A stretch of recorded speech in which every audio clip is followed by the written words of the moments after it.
Okay, let's talk about how to do the scary things without triggering panic or shutdown in you. So, if there's something that you want to do, let's just say it's like start a business, launch an offer, I don't know, have a hard conversation, make a change, get a new job, but every time you think about it, like your chest just tightens. Maybe your stomach feels sick to the stomach, or your brain like is screaming, not safe. Like, do not do that. This video is for you. Now, you are not weak, you're not lazy, you're not sabotaging yourself on purpose. You're simply trying to do something that your nervous system like still is associating with danger.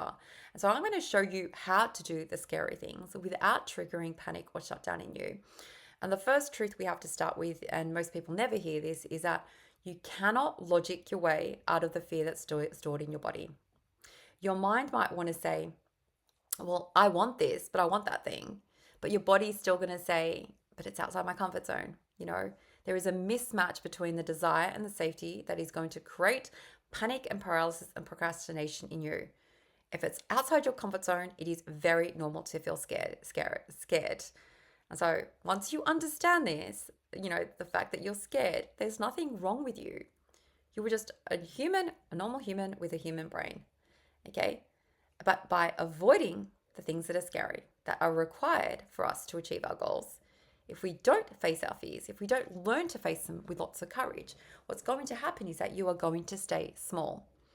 And so the thing that you have to understand, or that I'm going to recommend that you consider, is you do not ever have to be fearless in life to do the hard things. You just need to be safe and courageous enough to move forward anyway. You take those little courageous steps even when you are feeling scared. Does the fear ever go away? No, it doesn't. Or sometimes, like some old fears, you get used to them and then new ones will come in and step in. But if you are sitting there waiting until you don't feel scared anymore, you're honestly never going to start. Have you ever jumped off what do they call those little cliffy, rocky bits where you're jumping into the ocean? Until that moment you jump, the fear is going to be there. And what happens when you jump? It's like when they say fear is a one-sided fence. You jump over the fence and you look back and then it disappears. You jump off that cliff, you take the dive, you take that leap of faith, and then you realize, my gosh, what was I so scared of? But you'll only ever get that feeling of what was I so scared of if you are if you are willing to take the leap.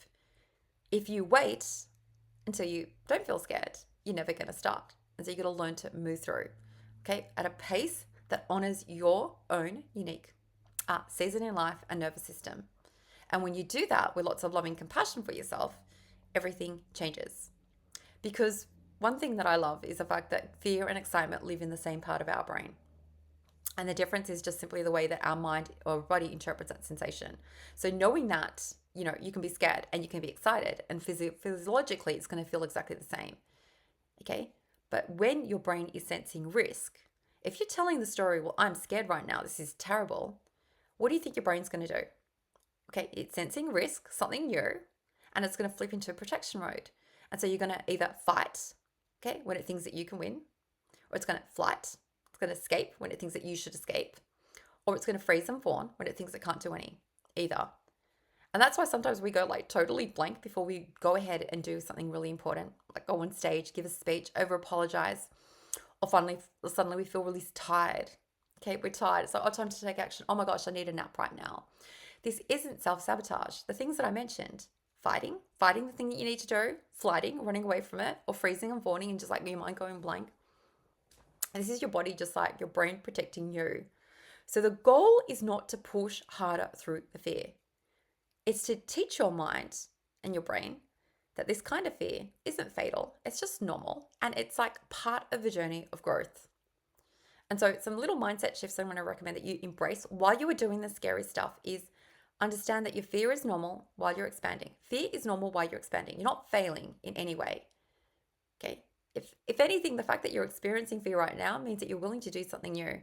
If you're stuck in your comfort zone, not embracing any goals that were taking you outside your comfort zone, you wouldn't be feeling any fear. Fear is often the first sign that you're growing outside your comfort zone.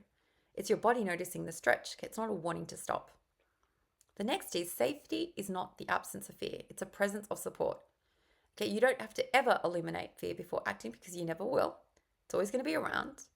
You just need to ground yourself and maybe even support yourself, to remind yourself, I'm going to be okay. I can handle this. Remind yourself you can go slowly and still arrive. Fast change often feels very unsafe. Sustainable change happens at the safety of speed. Sorry, speed of safety.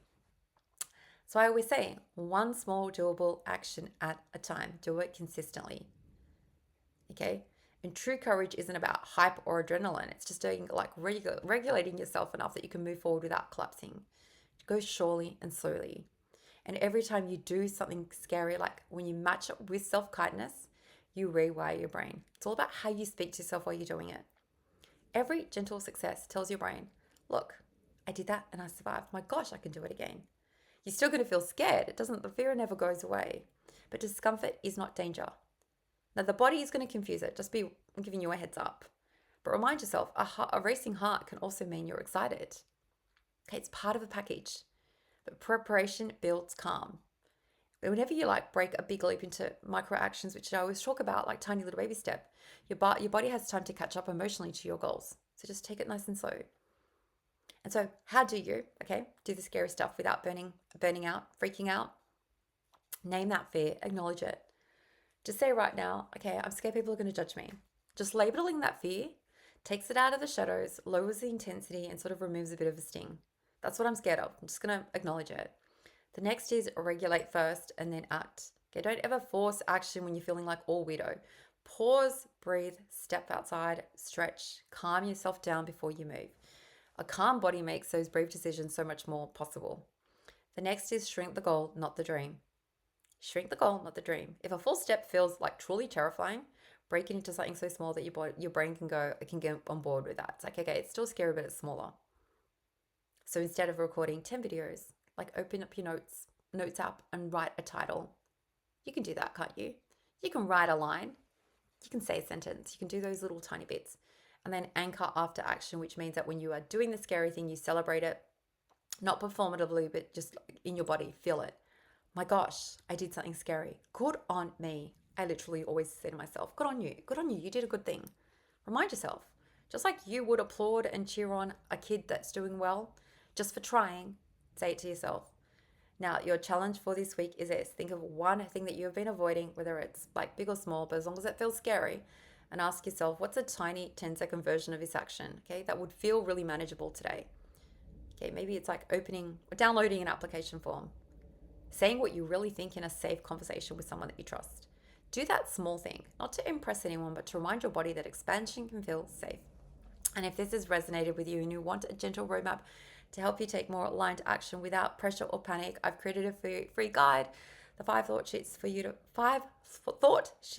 to finally get out of your own way. It's short, powerful, and designed to help you retrain your brain to move forward, even when fear is loud. You're going to find the link in the description below. And if you need deeper support, Inspiring Life Academy is the place that gives you lifetime access to every single course and coaching roadmap that I've ever created, and there's over 90 to date. But always no pressure, and just tell me in the comments what is one scary thing that you are finally ready to do. Even if you're shaking a little, guess what? You're probably going to shake. That's all cool, because remember, the goal isn't to be fearless. It's to move gently with fear, with courage, until your courage starts to feel like home, a place that has got your back. Okay, you've got this, my friend. Take care. I can't wait to catch you in the next video.